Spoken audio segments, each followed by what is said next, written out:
Rachel Cooper is a health writer and publisher of patient education on topics such as strabismus, neurorehabilitation, and vision therapy. Ms. Cooper is author and designer of the edutainment science book Magic Eye: How to See 3D, and the creator of the Optometrist Network. Rachel publishes many advertising-free patient education websites, such as strabismus.org, lazyeye.org, and visiontherapy.org.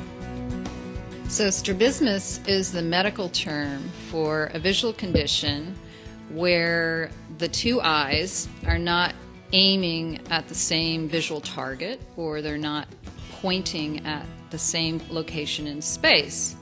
So the way that might look to the outside observer is they may notice that they're looking at the person and one eye looks like it's turned, or it's deviating, and it looks like it's one eye's looking at one thing and one eye's looking at another thing.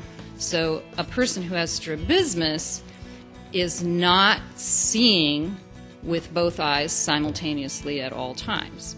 A person with strabismus has a binocular vision impairment, and that means that normal vision is that it's binocular. We are getting these two views coming into our brain that are sort of at slightly different angles, and when those two images come into our brain, they're merged in our brain into one three-dimensional image.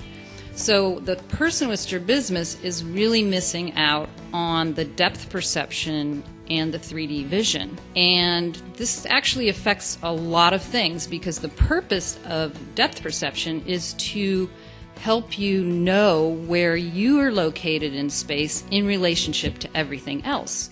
So it affects how you move through space, how you judge distances, how you even pour water into a glass, stepping off a curb, walking up and down steps. It's a very important part of vision.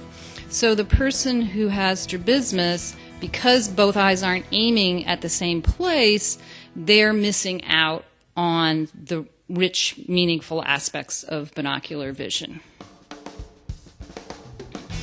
As a child, I was diagnosed by both an optometrist and an ophthalmologist with untreatable lazy eye.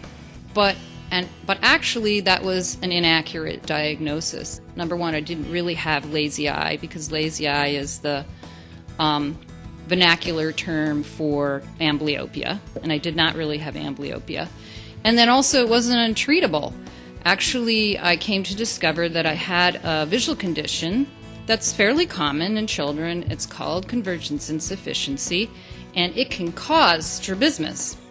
Convergence insufficiency means is that the two eyes, when they're working together as a team, they typically converge or point inward and both aim at the same visual target at the same time.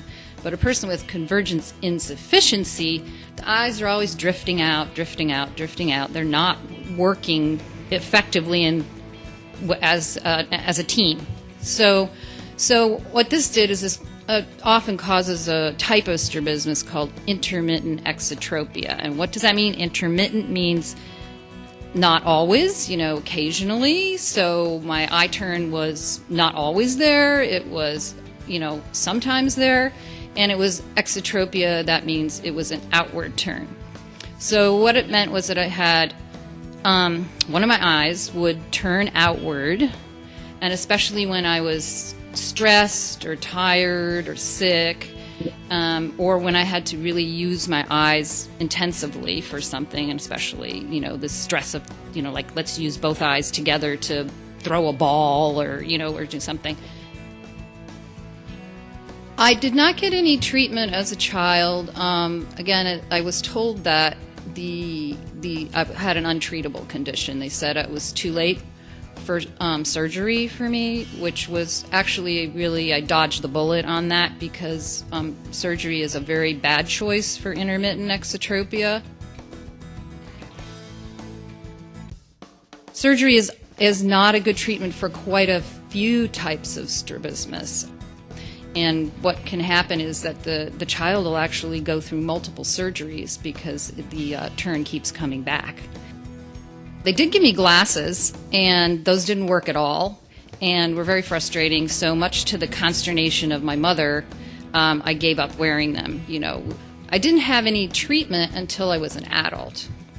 And as an adult, I moved to a part of the United States where I would actually meet other adults and other young adults who would tell me, I had lazy eye as a kid, or I had strabismus as a kid, and I did vision therapy, and I'm fine now. And the discussion was almost like, I had braces when I was a kid, and now my teeth are straight, and I was like, what? And so I investigated this vision therapy, which is a non-surgical treatment. It's like physical therapy for your visual system, and it's very successful in treating strabismus and other binocular vision problems. So as an adult, I did the vision therapy. I don't have a visible eye turn anymore. So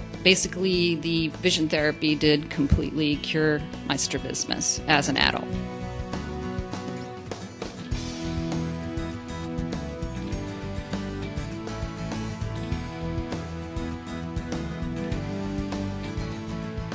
I ended up, as a result of that, developing 3D vision at 33 years of age, which was literally like Alice through the Looking Glass or something.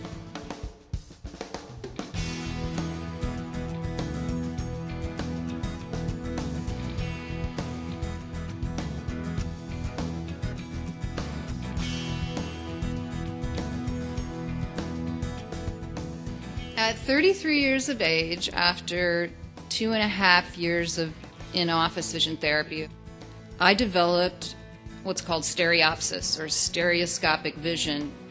And what this meant was I had never seen the world in 3D.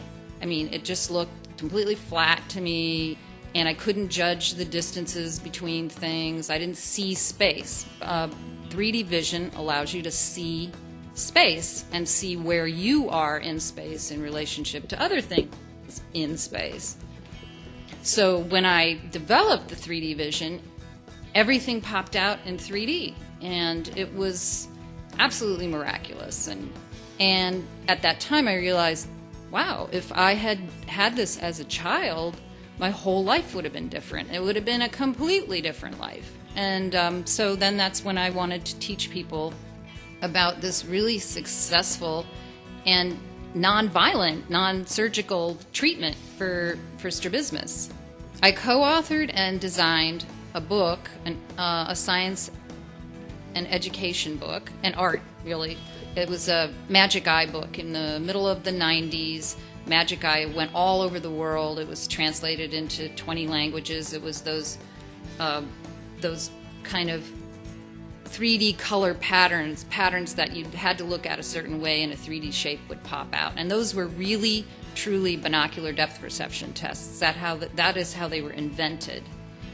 So I designed one of those books and wrote it to teach people about stereoscopic vision, 3D vision, and also how it works, that the fact that it can be changed, that there's treatment for it, all of these things. And then I took that and I turned it into a website in 1996, and then I continued with Optometrist Network.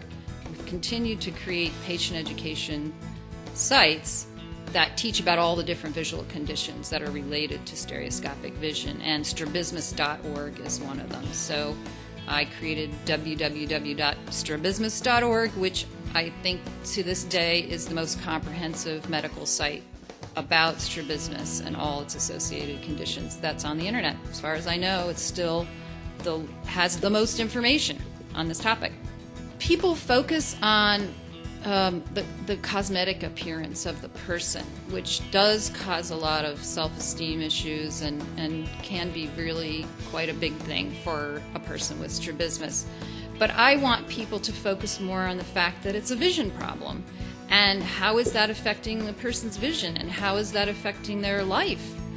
And so that means that parents need to consider the importance of binocular vision for their kid.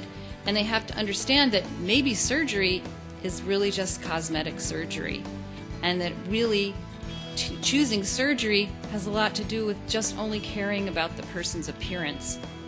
And so I want people to actually, it's that same thing about putting yourself in another person's shoes.